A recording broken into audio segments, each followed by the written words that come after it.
What's up guys, Sam Adams here, and tonight we're going to be talking about No Man's Sky coming from Hello Games to the new generation consoles next year.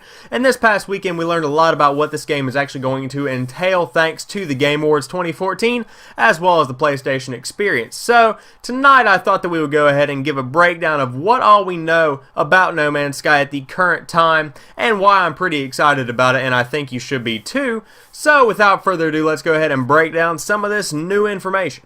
First off, I want to mention that this information primarily comes from a Kotaku article, I believe it's pronounced, and it's a famous web slash game comment website kind of thing. The link will be down below.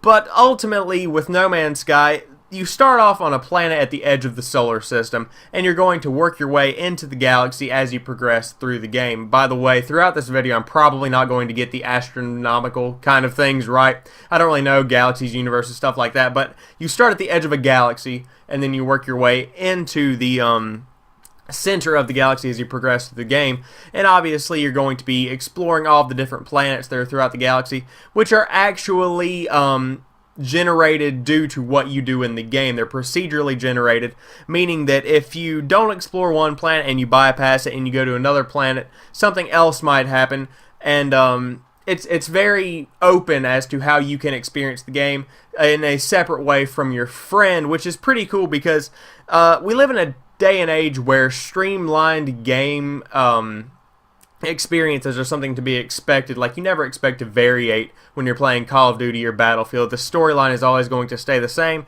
and it's refreshing to see Hello Games trying to do something new with No Man's Sky. One thing that needs to be mentioned is that there is no skybox in No Man's Sky, and what I mean by this is that what you see on the screen is what you get. Picture with me that you're playing Call of Duty, and you're looking off the map into the horizon, and you see mountains, and you see an ocean, or you see a boat over there, and you look out and you see it, and you think that you can get there, but we both know that you're not going to be able to get there because it's a Call of Duty game, and the multiplayer map is confined to that one little section of space.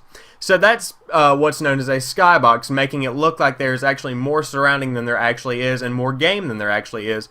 But what's awesome about No Man's Sky is that there is supposedly no skybox. So like I said, what you see is what you get. If you see a planet at the very edge of your screen that's the size of a pinpoint, you can go there. And that's really cool because it's going to give an entirely new depth to the game. This combined with the fact that the transitions between space and the planets and the different sections of the game are almost unrecognizable from each other. Whenever you're landing from space to a planet, you just go straight from space, you hit some atmosphere, and then you go straight down to the planet. Basically, there is a seamless integration between the different variations of surroundings that you're going to experience in the game.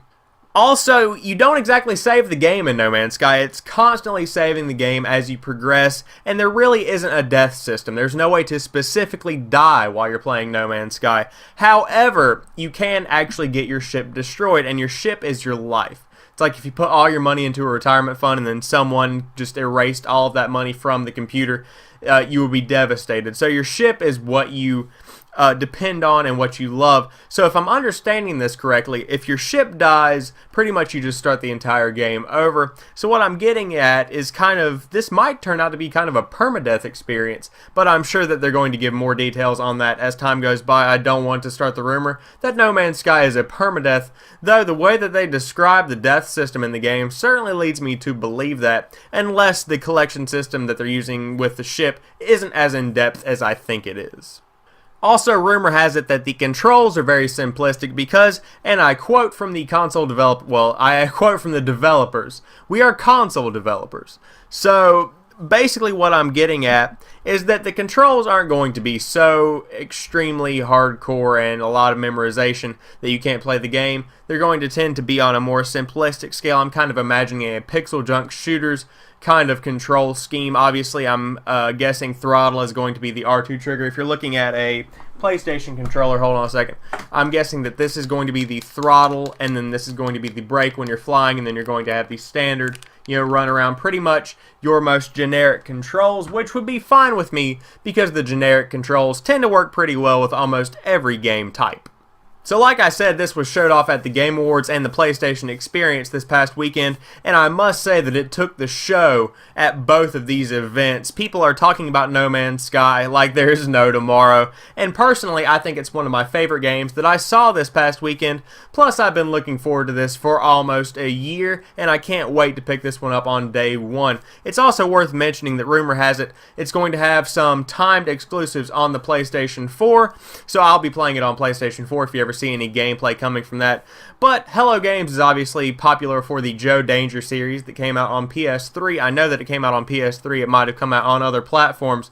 But they're famous for kind of an arcadey style game, a lot of Trials Fusions inspired stunts and stuff like that. So this new take on an kind of a adventure space exploration game is something new for the company, and I can't wait to see what they do with it. So 2015 is going to be a great year for gaming, and the amount of pure exploration possible in No Man's Sky, combined with the way that you explore the landscape and pick up stuff to upgrade your different content, and the fame that's possible with discovering planets.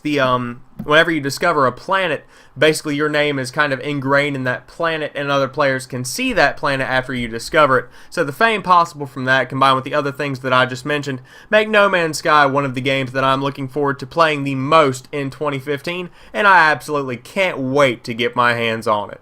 So there you guys have it. I hope you've enjoyed this video. If you did, please drop me a like down below and comment what you think about No Man's Sky. If you think that it's going to be worth playing, or if you think that it's going to be a steaming pile, well, never mind. But anyways, if you guys get a minute or two, please head over to my channel and check out some of my other content. I post a lot of videos, and I almost guarantee that there is something you will like, because I work hard to bring you guys high quality content, and I love it when you guys check it out. As always, I want to thank each and every one of you for watching this video, and I'll talk to you soon. Peace.